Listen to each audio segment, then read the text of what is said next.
What's going on, everybody? Ryan Miner here of the Faceoff Sports Network, joined with Ernie, and we are getting ready to do a 1QB Rookie Mock Draft. Ernie, we love 1QB Rookie Mock Draft, especially this year, man. You know, Cam Ward, basically the only quarterback's worth really taking in some drafts, but this one will give people more of a better aspect of how rookie drafts will go in one quarterback, because we seem to see Superflex everywhere. Don't you agree?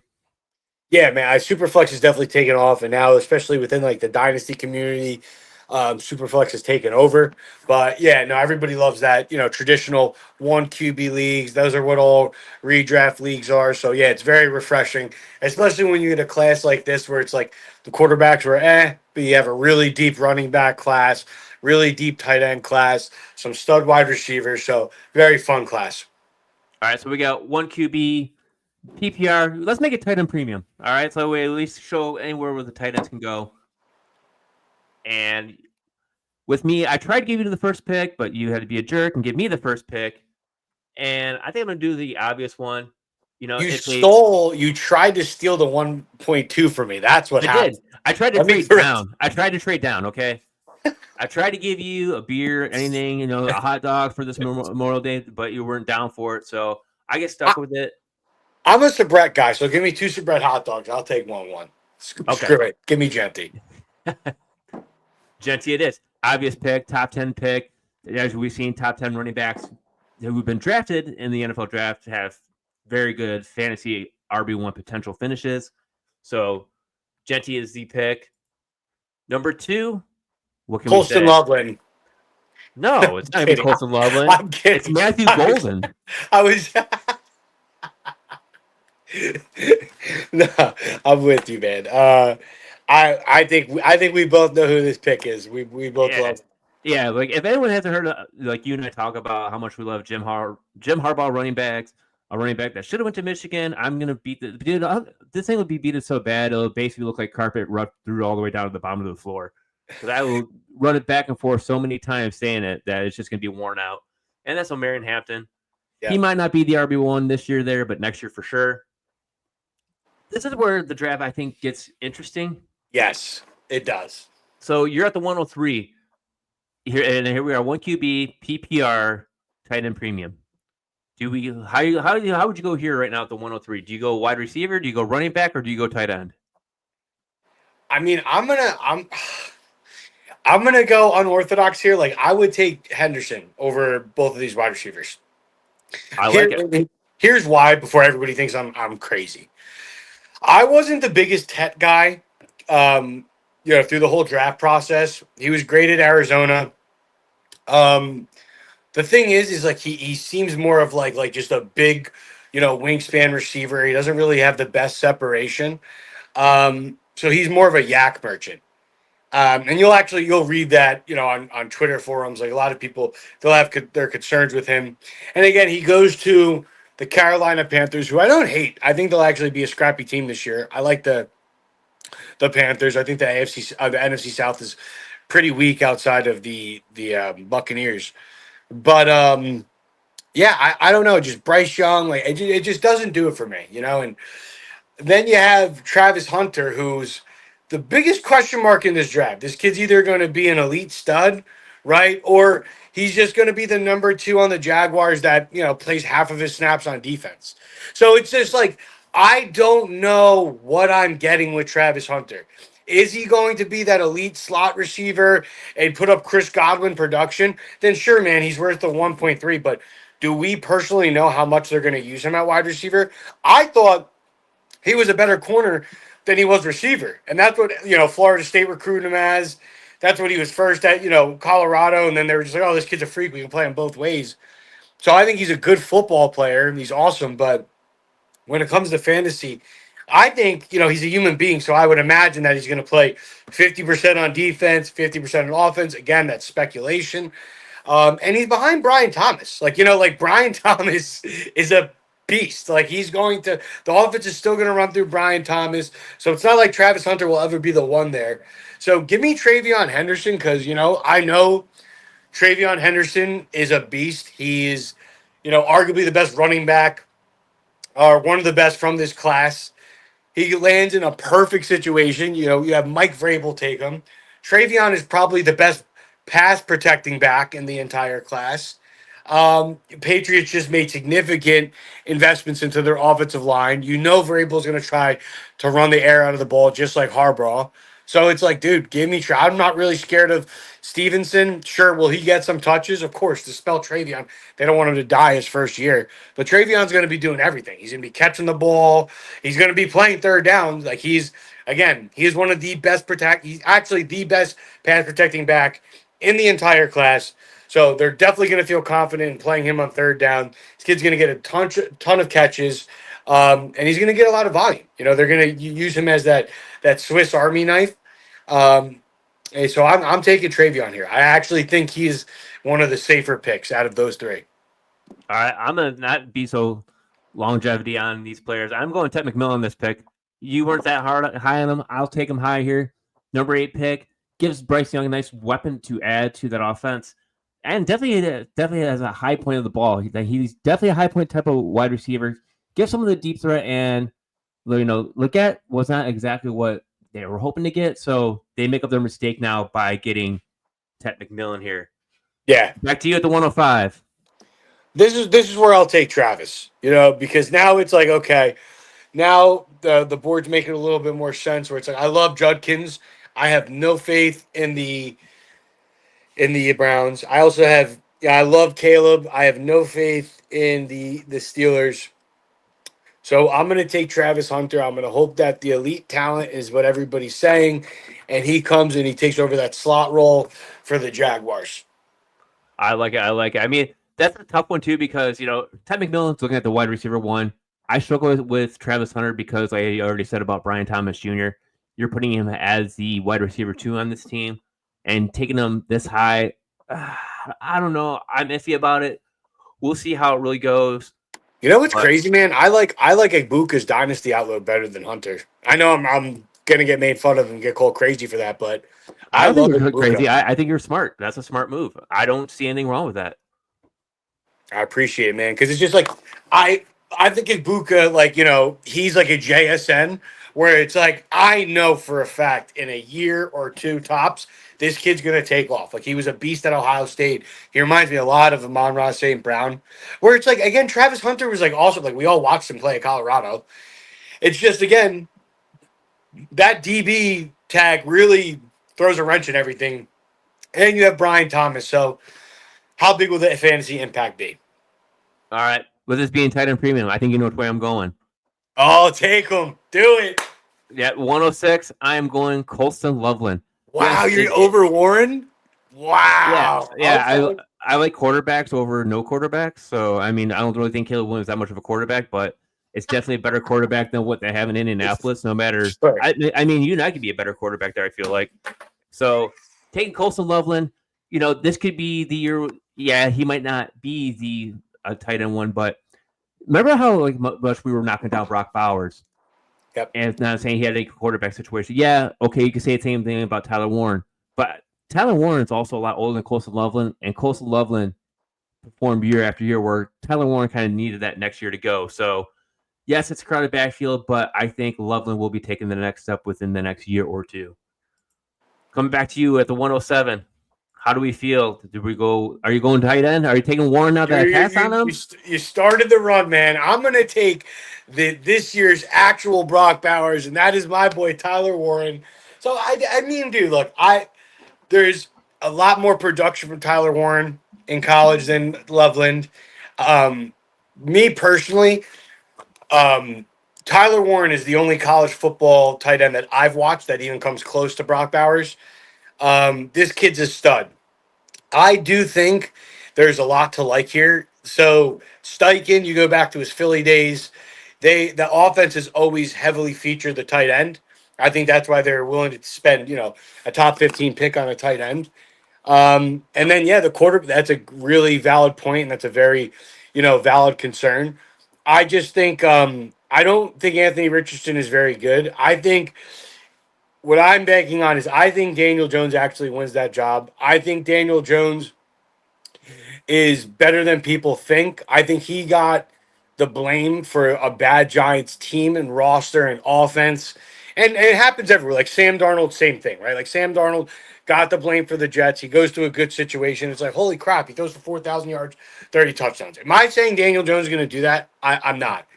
I just think that there's a reason that Schefter came out and said, yo, there was like a bidding war for Daniel Jones.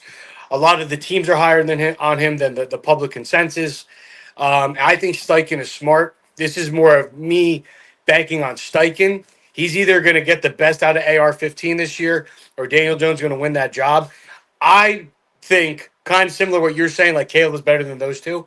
I think that Daniel Jones and AR-15 are better than O'Connell and Minshew. So I think Warren will get a healthy amount of targets this year. I love Tyler Warren. I love his dynasty outlook, and I think he's a value even in redraft this year. So I hope you're right. I hope you're right. Going back to the positive end of it, though, I'm going to take a running back here who I love a lot. I actually thought you were actually going to take him at the 107 and allow me to get another tight end at the 19 or the 18. Sorry. So I am going with Sean Payton's very own R.J. Harvey. Give him the nice Alvin Kamara type of running back. He could be the next Mark Ingram. Who knows what he could be, man? He definitely put up solid RB2 numbers. So give me R.J. Harvey all day long here at the 108. No, dude, that was that was going to be my next pick. I thought you were going to take Judkins. That was no. I'm letting him fall, and then yeah, once wherever he goes, I'll let you know how I feel about that. Yeah, no, it's dude. I love Judkins and Caleb. It's just the landing spots aren't the sexiest, So I'm with you there, dude. I think that was a really smart pick. Slightly reaching for Harvey there. That's definitely the way to go. I'm gonna go here. I'm gonna make a dynasty investment. Give me Egbuka. I knew you were talking about grabbing him, so why not? You like it for year two, though. More this year, kind of a pass, more of a bench player. Right. Next year, that's when he's actually going to come into value. I think this year, dude, like again, there is a world where he has the talent. Like I know he's legit. Now, Godwin is hurt. How bad he's hurt, when Godwin's going to come back. If Godwin starts the year on the what's it called when they miss the first 6 weeks? Injury reserve.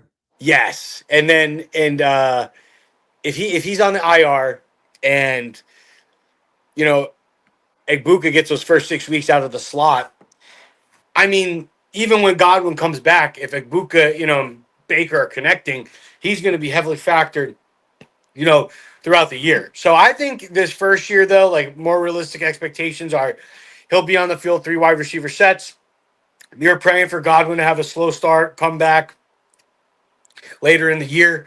But I think next year, man, I think he is JSN upside. I think you'll see the explosion either next year or the year after, whenever Evans or Godwin falls off, or vice versa. I love it. This is where I'm on the streak at. I'm going to take Judkins here. The only reason why I let him fall, past Harvey, past everyone else, pass blocking. Henderson was the better pass blocker there at Ohio State. He was always out there. That's why everyone loved him when he went to New England. They're like, oh, wow, Drake May's actually going to get a nice pass blocking thing. Judkins doesn't have that pass blocking ability. Kind of a little bit smaller than Henderson, too. And when I say it's also the Browns. Judkins, yes, he went early, but I think that was kind of a reach for the Cleveland Browns so soon. So that's why I took him here at 10 and not any earlier. Back to you at 11. I agree with you, man. That's a good analysis because I like Judkins. That landing spot for me, Browns, Saints, Giants, they're all picking top 3, so I'd be careful of those teams. Here, I'm gonna take Matt Golden. Ooh, I'm a Matt Golden fan. I think, it speaks volume that a team that never drafts receiver in the first round finally did. 2002 was last time they did it. 2002. Wow. Yeah. That's what I'm saying, man. So, again, you look at the Packers, good team, I think when you're ranking the hierarchy of the NFC North, you got my mighty Lions in first. I think they're just going to run it back this year, especially with that healthy defensive line. They're right behind. Like I think the Packers are the team that are behind them, or the Vikings. I think the Vikings are being slept on. But when you break, you dissect the Packers. They have good receivers, right? But they don't have anybody great. Like they have Dobbs, they have Wicks, right? And then you have Reed. Reed is a good slot receiver, but they don't have that X. You know what I mean? And enter Matt Golden, best separator in the class. He was really fun to watch at Texas. I think he's going to come in and he's going to take over that, X role, that alpha receiver role. And I think Love finally has somebody that he could start peppering. So I'm going to take the upside of Matt Golden here. Nice. And to wrap up the back, Jesus, I can't speak right now. Me neither. To wrap up the end of the first round here, I'm going with Caleb Johnson. He goes from one black and yellow jersey to another. He goes from Iowa Hawkeyes to the Pittsburgh Steelers. You have Jalen Warren, who's only ahead of him right now. And look who's the quarterback, Mason Rudolph. So were they going to do more of it than anything? Hand it off, because DK Metcalf, I don't think is that great as many people might think. And let's see, they're just going to run and pound the ball because that's what they like to do. So let's keep it going that way. Absolutely. Steelers are definitely going to pound the ball. I love that pick. Kicking off the 201. I'm gonna spicy pick here. I'm gonna take Trey Harris. I don't think that's really that spicy. I actually like that. Dude, there's a lot of people that love Luther Burden, Scatterbo, but I'm gonna take Trey Harris here. I love Trey Harris. He was one of my favorite receivers in the whole draft process. I think he's very underrated. He has elite numbers. He was like first in yards per game at 128. He was first in a lot of other things too before his injury. And I think, like, if you're a Trey Harris fan, couldn't ask for a better landing spot. He falls in with, the Chargers, and finally the Quentin Johnson project is over. Enter Trey Harris. Trey Harris is a freak. I think he's going to enter that Mike Williams role, and I think him and McConkey will make a nice 1-2 punch. So give me Trey Harris. I like the pedigree. I like the path to playing time. Speaking of a nice 1-2 punch, I'm going with a wide receiver here who definitely goes in an area that needs wide receivers because they've lost wide receivers like in Tank Dell. Stephon Diggs is now gone. I'm going with Jaden Higgins here to pair up with Nico Collins there. The Houston Texans did not waste time in drafting new wide receivers and add depth there. So I like Jaden Higgins and his potential as an Iowa State Hawkeye, which a lot of people love. He's got a high point ball. Could definitely be a solid number 2 receiver there in Houston, especially behind Nico Collins. And then, there's still Christian Kirk there too, but I think Higgins will be there as the long-term answer there at the 2-2. So I love it, him there. Going back to you at the 2-3, who do you like here? I'm going to take... give me Burden. Thank you. You take Burden. Go ahead. I love it. I'm going to take Burden only because the things you made me nervous. You made me nervous on that pick. I was close because I'm going to say if you take the guy that I was between, then I know for next time to just go with my sleeper pick. But no, I like Burden because again, Ben Johnson's first receiver he drafted. You look at the Lions offense from last year. The slot receiver was, the most heavily utilized. And you hear a lot of people saying that, Luther Burden is going to play that, that slot role, that Amon-Ra St. Brown role. So just for that alone, I think he's worth a stab here at 2.3, because if he wins that role, or, we both like DJ Moore, but if, Luther Burden steps up and is the one, you just got Caleb Williams, number 1 receiver, and a second round of a rookie draft. So I'll take the upside there. All right, speaking of upside, I'm going to go on a player that you might have thought who I was going with, but I'm not going with that one. I'm going with a different one. And that's Jaden Blue. You got a wide open backfield in Dallas here, and I like the over. I was actually thinking about Cam Scatterboo there originally, but I like Blue's potentials better because there's no guarantee at those running backs there in Dallas. I like the offensive line better in Dallas. I like the offense better in Dallas compared to what New York has. So I think the upside play is in Jaden Blue here at 2.4. 2.5, I think I gave you a gift. So is it Cam Scatterboo? No, I'm taking Tootin, man. I love Bashul Tootin. Again, this is an upside play. I'm playing off of kind of similar to Burden. You have a new regime. You have a new head coach, right? They don't have obligations to these players that have been there. And I think it speaks volume that the Jaguars they were going to draft RJ Harvey if he was there at the top of the third round. So they're ready to move on from what they have. That's basically what they told us by them wanting to draft RJ Harvey. In comes Tootin. He was high on their board. Cohen handpicked this kid, 4'3", 210 pounds. Not a good pass protector, but willing. So they could work with that. And again, neither was Bucky Irving. And look what Cohen did with Bucky Irving. He True. just took his talent and just turned him into LaDainian Tomlinson. So again, I'm going to play the upside here. Give me Tootin. I think he's the Jaguar running back to own. Well, all right, then I'm gonna go ahead and take the running back that I've been talking about, saying that you were gonna take him, and that's Cam Scatterbo, because it's a wide open backfield. Yeah, you had Tyrone Tracy there last season, but we saw what Tyrone Tracy was when he got too many carries. He got injury prone. It was great fantasy wise when he got the numbers, but when he was down, that offense really sputtered, especially the offensive tackles, being not there. Cam Scatterbo gives a nice 1-2 punch. I think he actually has a chance to actually take over this backfield sooner rather than later. Oh, yeah. His dynasty outlook's awesome, dude. Because either way, it goes either way. Yeah, it's good or it's bad. Well, let's. What we were talking about before on the other show is that, like, will the Giants have 7 wins? Will they have 3? Let's just say I'm right and they have 3 wins and they fire everybody and then they take Nussmeier or Aller, right? Okay. And now you have a new coach. You have a new now. Scatterbo is sexy because now you have the bell cow of a team that's about to take off. A team that's in the right direction. So I love his dynasty outlook. Year 1, I'd manage expectations because, again, bad team. He is going to be the early down back, So Tracy's probably actually going to get more work this year just because the Giants are going to be down every game. So they're probably just going to be throwing the ball. So I agree with you there. But I love his dynasty outlook. All right, 2-7. What you got? I'm going to take my boy Terrence Ferguson.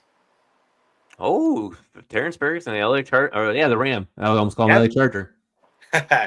No, I love Terrence Ferguson, man. Really, McVay wanted to take Bowers last year.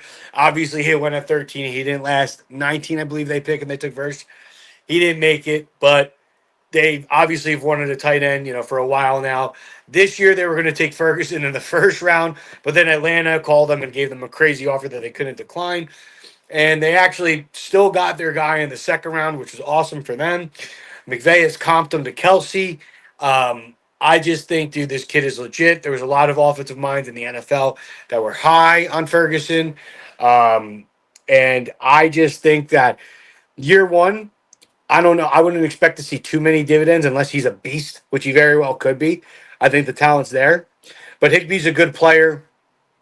I think Higbee will still be a factor this year, but the dynasty outlook past year 1 is beautiful. You're getting the Rams starting tight end of the future. I'm in.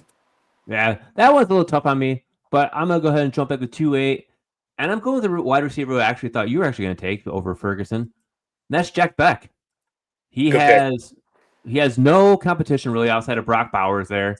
Yes, Jacoby Myers is still there, and also, is planning to have a big role. But outside of that, Jack Beck is the wide receiver 2 there.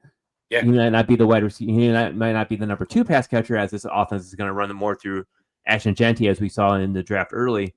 But he has an immediate role right away because Geno Smith is going to need pass catchers there outside of Brock Bowers and Jacoby Myers. Jack Beck, 6'1", 214, solid size, man. Love the pick here. Especially getting this late. Especially at 2-8. Like, wow. I didn't think it was going to fall this far. Nah, dude, I love that pick for you. And I wouldn't really be too scared of Jacoby Myers because Beck's going to play the X role. You know what I mean? So yeah, there's a world where Beck has more volume and room to playing time than people think. So, and he also, dude, he was at LSU. A lot of people forget that. Like, he wasn't a TCU recruit. He was an LSU recruit. Mm-hmm. And he was like, he was leading the team in some stats, and it was like crazy because Malik Neighbors was on the team. So, like, Beck is a good player. That's a good pick, man. I like that. All right, 2-9. Who are we going with? I'm gonna take Kyle Williams. I like Kyle Williams. So Kyle Williams, to me, he was one of the better separators in the class. I love the way Vrabel builds a football team, man. Like, he doesn't take a wide receiver in the first 2 rounds. He builds his trenches. He gets his running back. And then he waits till the top of the 3rd round. He gets the dynamic Kyle Williams. Kyle Williams is a really good college football player. He had a breakout his senior year. when you look at Kyle Williams, I think even with Stephon Diggs, which again, this is what makes the pick even more appealing to me. Stephon Diggs is 31 years old, coming off an ACL tear. I've watched his workout videos. He looks good, so I think Stephon Diggs could have a good, year this year, right? But he really, that 3-year contract is really a 1-year contract. So I think these are your two, starting wide receivers you're going to see in 2 wide receiver sets. I think you're going to have Diggs on the outside. You have Kyle Williams on the inside. You go back to Drake May's days at Chapel Hill.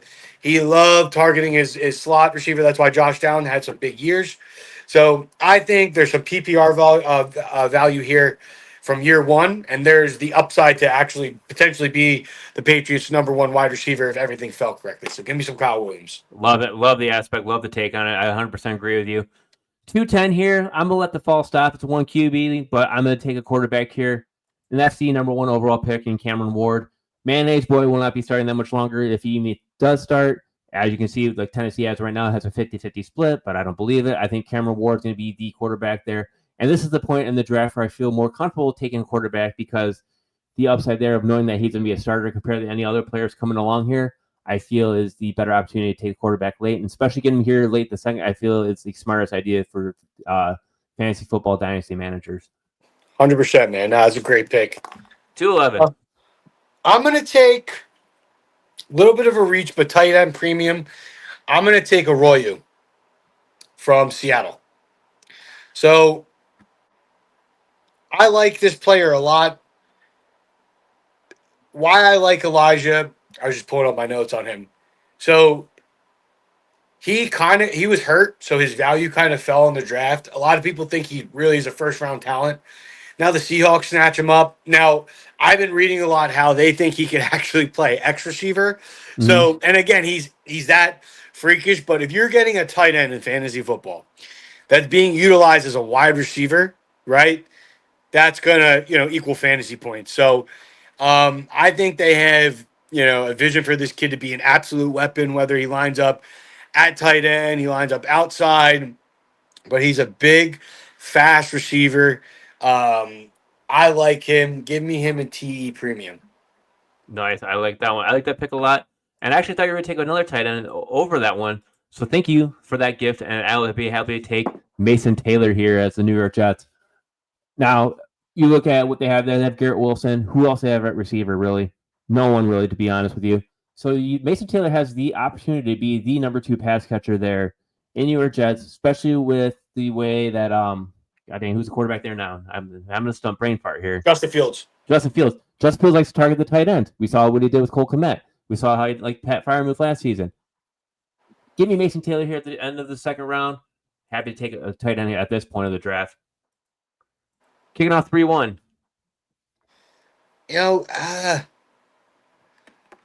I'm going to reach for some upside here. Give me Alika Umanor. The tight end, or not tight end. Wide receiver.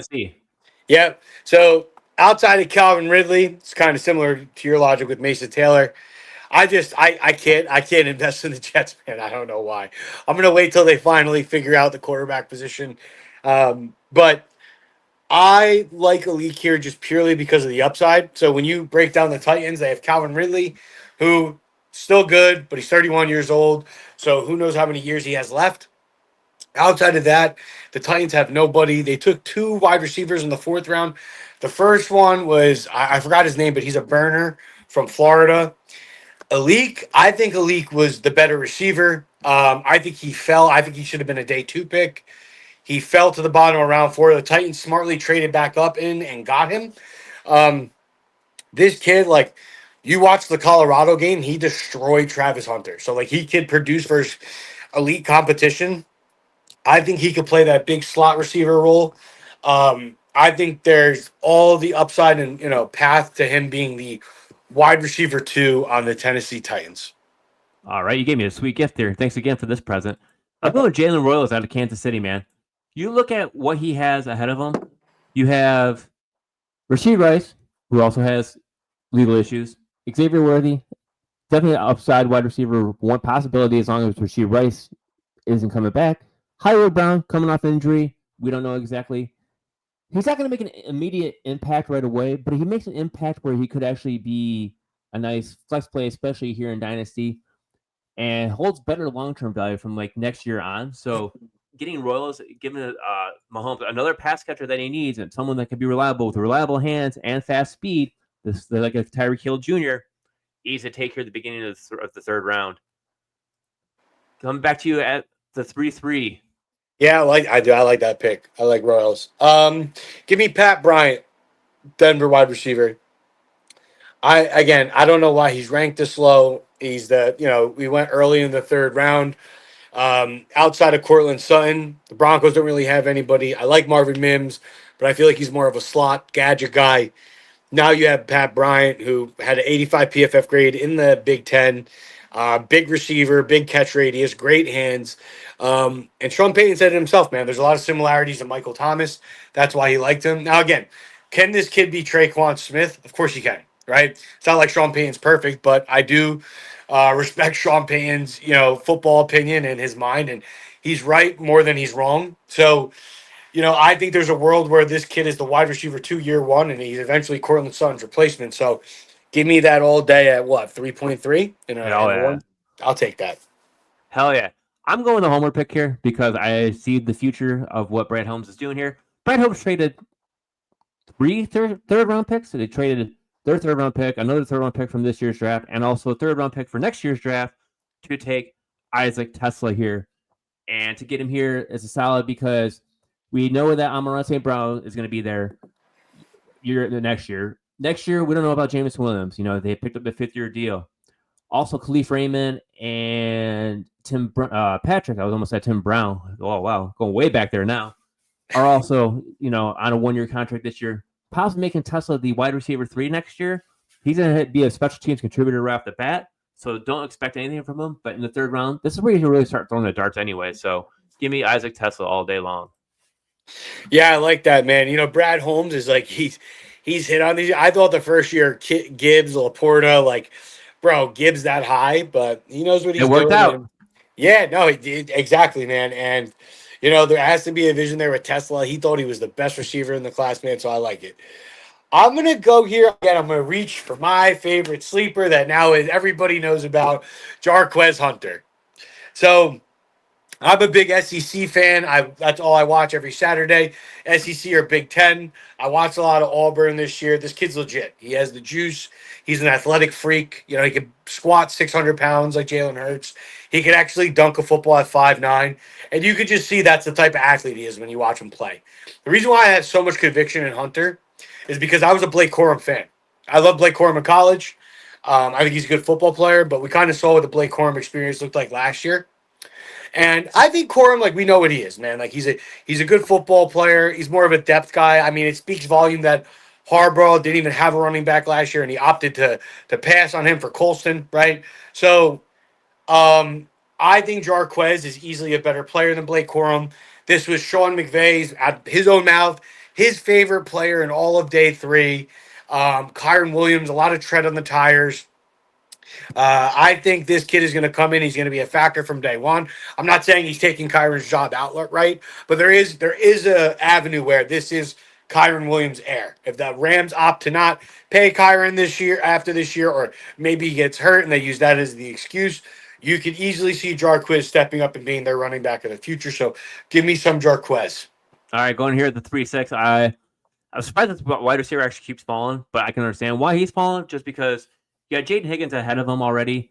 And as I already said about the wide receivers in Houston, that they're adding more depth there. But I'm going to take Jalen Noel here. He's a wide receiver that won't possibly really do much this year. He'd be more of a special teams contributor, very similar to Isaac Tesla. But he has the potential to actually take that next step next year. So to get him now is a really good spot to get him in. I'm actually surprised he actually fell this low compared to you and I going back and forth here, because I was actually tempted to take him at the 212. But with the upside of seeing what I can see with these players going now compared to next season is the reason why I let Noel fall. And I'm sure this is probably the same reason why you did too. Oh, yeah, absolutely, man. I love Nico Collins. I think he's probably, so if you look at best ball ADP, he's the most disrespected receiver. He was only going to smash 2,000 yards if he didn't get hurt last year. And then you have Higgins, who I agree with you. Higgins is a stud, right? So it's like Noel, again, it's like Noel pretty much would have to, in camp, and early on show that he's the better receiver over Higgins. But still, man, it's a receiver attached to CJ Stroud, day two capital. It's a really good stat. It's a good player, good offense. And injuries happen, man. Like imagine Nico Collins goes down again. Then Higgins and Noel are both going to be, a value. Right. All I'm right, gonna actually 3-7. I'm gonna stop the fall here. I'm gonna take our boy Jackson Dart just because if he is the quarterback we think he is, if Brian Dable somehow, works some magic where they string together 7 or 8 wins, this could be his quarterback of the future, and there is some serious upside here. Now, I think me and you are on the same page where I don't think Jackson Dart was that far from Cam Ward as people think. I think the consensus kind of pushed that narrative early on that, oh, Cam and Shador are the guys. This is who it is. Nobody else. We're not even going to take that consideration. And then you look at Jackson Dart, like you look at the underlying numbers, the advanced analytics. You look at his production in the SEC. You watch the Georgia game, like he beat them with a sprained ankle. Like he's tough, man, and he has really good numbers, really good arm. If the Giants don't completely crash out this year, and then the new regime, I believe, will want to take their own guy, right? If that doesn't happen, you're getting a value here at the end of the later half of the third round. Yeah, you can't really go like you're getting here to the point now, like as I've been saying, dart throws are going to start getting more and more sparingly. So we'll be able to fly through this here as we start getting towards the end of this draft. And I'm gonna end the fall of this running back because I hate this offense because it's the Cleveland Browns, and I think you know where I'm going with this one, and that's just going with Dylan Sampson. Yes, he has great upside. He landed at a bad spot. He's behind Quinshon Judkins as of right now, and then there's still a backfield. You still have Jerome Ford there. You still have Pierre Strong Jr. So it's a murky backfield. It's one to keep an eye on here, and it would have been better if he would have went somewhere else. I don't know why Cleveland took him. Like they took Judkins. Why would you take Sampson? His play style is great. Basically, you're wanting here, especially with it being PPR, it'd be more upside of him being the pass catching back there to help Judkins out. That's what you're looking for. So that's one reason why I take him here at the 3-8, and I'm hoping for the best at that point because, as I said, dart throws. Yeah, man. You wish you went somewhere else. Me and my brother are saying the same thing. Completely agree. All right, here I'm gonna take. I think he's an underrated handcuff. I'm gonna take Willie Marks. Oh, dude, I was actually gonna take him the next pick. Woody Marks. Yeah, I was gonna take him the next pick if you didn't take him. Yeah, no, dude. So I like Woody Marks. Texans, similar to the Rams, they traded back up into the fourth round to get this guy. They did give, I think, a third round pick next year, so they really like him. Now, Joe Mixon, good player, good running back, but he's getting up there in age. He is a little injury prone. I feel like he misses games every year, right? So maybe that was the need for the investment in Marks, to get some Mixon insurance, but this could very well be not only a handcuff with good upside, this could very well be, Mixon's, heir. And this could be the back, next year. I don't know what his contract looks like, but if there's an out of the contract next year and this kid, plays good, why not go with the cheaper rookie contract? Save some cap, get some offensive linemen to protect your franchise quarterback. So give me Woody Marks. Oh. Here's what I'm going to take, and this could be a player, as soon as he has a good game or if he starts, I am trading him right off the bat because I don't think he's that good. But due to draft capital and someone who might be a quarterback needy team, even though 1QB teams usually not, but let's just say for if those who are in bigger than 12-team leagues, I'm going with Tyler Shout here. I don't like the quarterback that much, but the draft capital is there in him. He has capabilities to actually be a starter, and if he does start and has a good game, trade him off the bat, take whatever you can get for him. He's not worth someone I'm willing to put a lot of investment in. So nothing more I can really say to him because this guy is interception king. Yeah, no, without a doubt. I love that you trade. I would do the same thing. If he has a boom week, man, and people are like, oh my God, this is the Saints quarterback of the future, dude, just sell right there. Yeah. Tough pick. I'm going to take Fannin here, tight end premium. Fannin, he's a stud. He had a big game against Penn State. That was probably that game that made him famous. Again, he's going to an offense. He's behind David Njoku, so this looks more of like a stash, right? Really good player. Round 3 draft capital and a deep tight end class. Give me Fannin just for the upside. Just for the upside, yeah. Here's the guy I actually could see possibly swinging over to tight end. Probably have a few running plays. Late round pick. That's going to be more Savion Williams. Now, yeah, the Green Bay Packers need wide receivers. Savion Williams, a third round pick, might see something this year. I can definitely see him switching over to tight end. 6'4", 222 pounds. Not quite that big yet, but he also has the speed and definitely a nice stash here. So might take a minute to get anything going, if anything going, but 312 at the end at the third round, solid. Let me see on the board. I think I'm gonna take.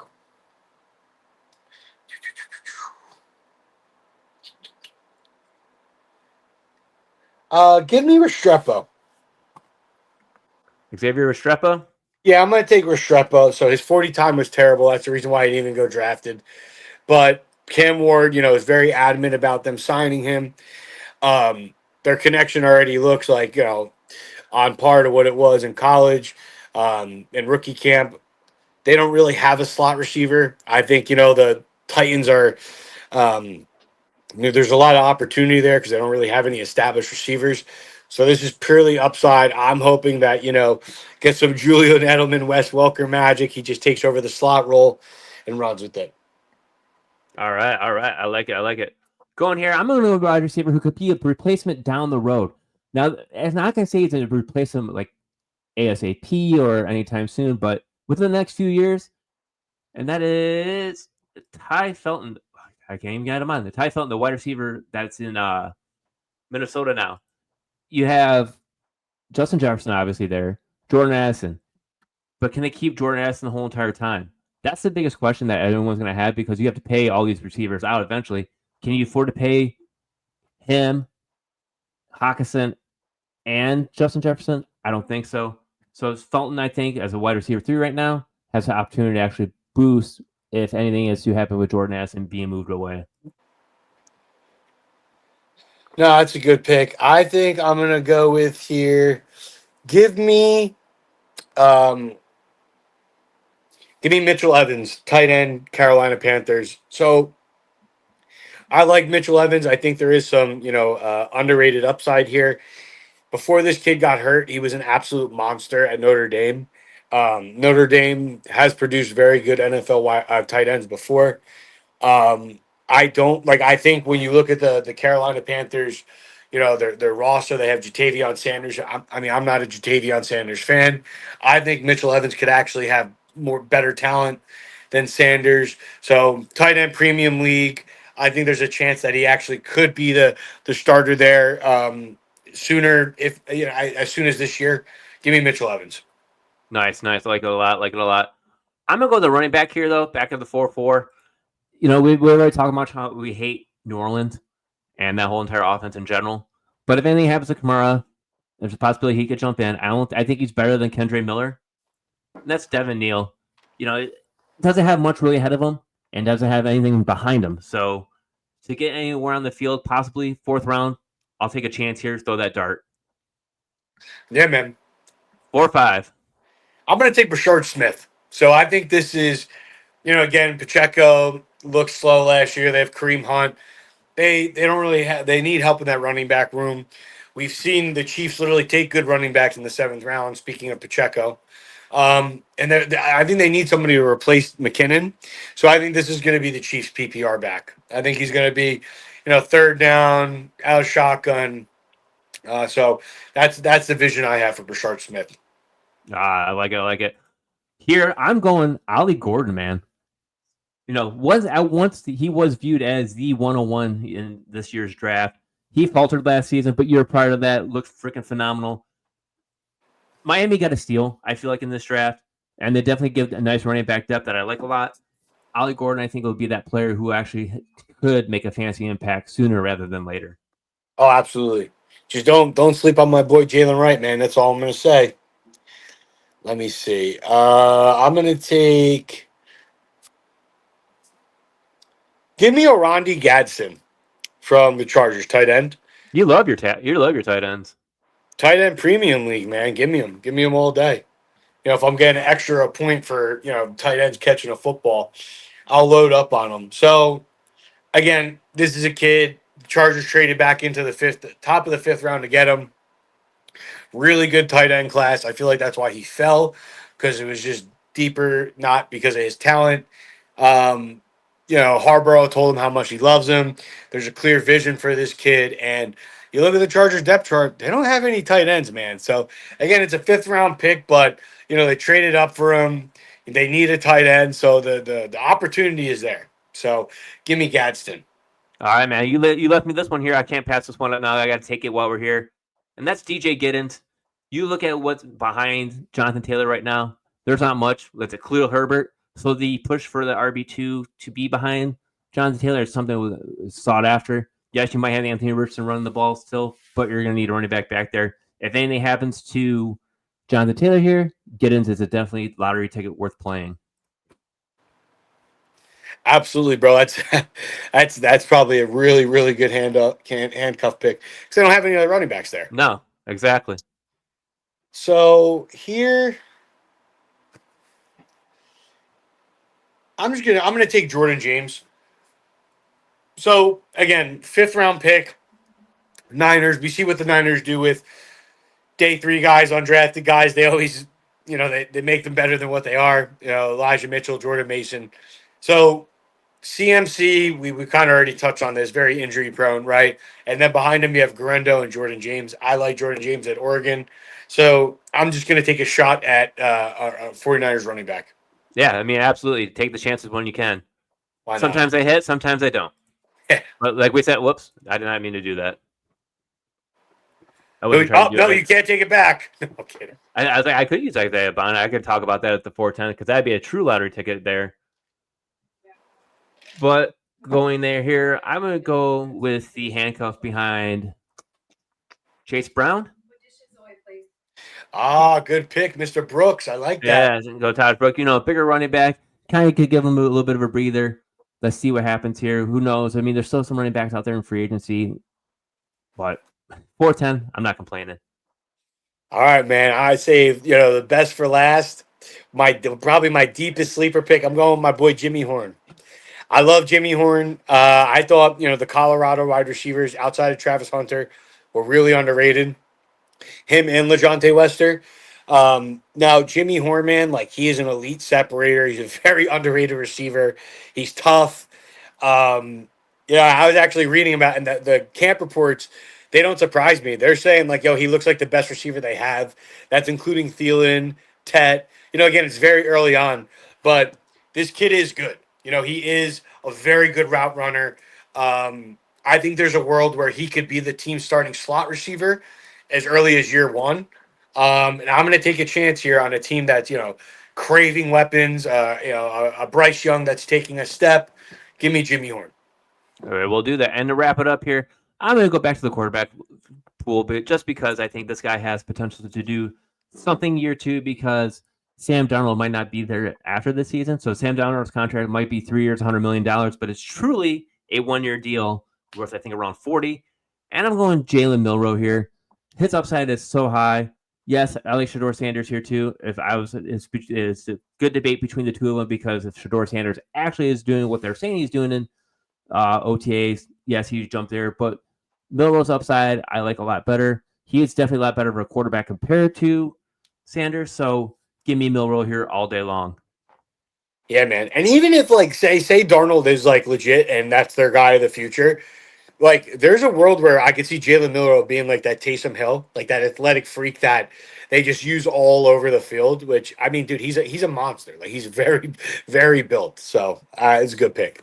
Yeah, I mean, 1QB mock draft, we had 4 QBs go, quite a few tight ends, but heavy on very heavy on running back and wide receiver. So most people, hopefully this helped you guys out. This is going to do it for us here today. We'll catch you guys next time. Later, fellas.